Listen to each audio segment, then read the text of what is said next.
Welcome to மாதாஸ் kitchen. இன்றைக்கி நம்ம என்ன பார்க்க போகிறோம்னா கத்திரிக்காய் பஜ்ஜி எப்படி செய்கிறதுன்னு பார்க்கலாம் வாங்க. தேவையான பொருள் 1/4 கிலோ கத்திரிக்காய், 3 தக்காளி, 5 பச்சை மிளகாய், 2 வரமிளகாய், ஒரு சின்ன புளி, 10 பல் பூண்டு, 10 சின்ன வெங்காயம், கருவேப்பிலை, கொத்தமல்லி, தேவையான அளவு எண்ணெய், தேவையான அளவு உப்பு. எப்படி செய்கிறதுன்னு பார்க்கலாம் வாங்க. தேவையான அளவு எண்ணெய் ஊற்றிக்கலாம்.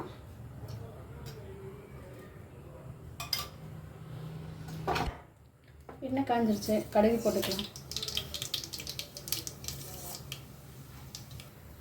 வெங்காயம் பூண்டெல்லாம் போட்டுக்கலாம்.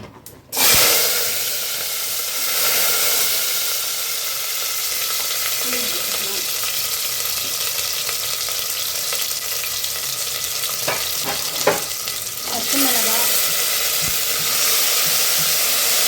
தக்காளி எல்லாம் போட்டு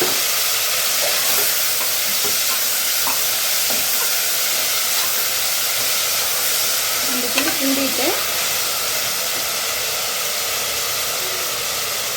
கத்திரிக்காயும் போட்டுக்கலாம்.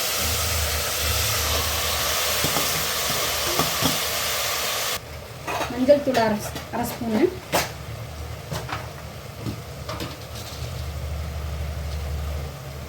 உப்பு தேவையான அளவு,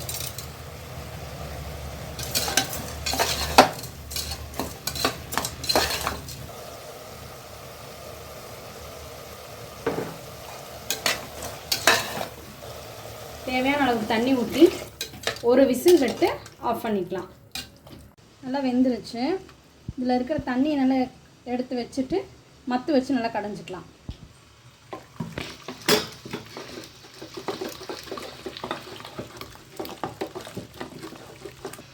இந்தளவு கடைஞ்சி விட்டுட்டு இந்த தண்ணியை ஊற்றிக்கலாம். நம்ம செஞ்சுட்டு இந்த கத்திரிக்காய் பஜ்ஜி தயாராகிடுச்சு. இந்த வீடியோ பிடிச்சிருந்தா லைக் பண்ணுங்கள், ஷேர் பண்ணுங்கள், சப்ஸ்கிரைப் பண்ணுங்கள், மறக்காமல் பெல் ஐக்கானை கிளிக் பண்ணுங்கள். அடுத்த வீடியோவில்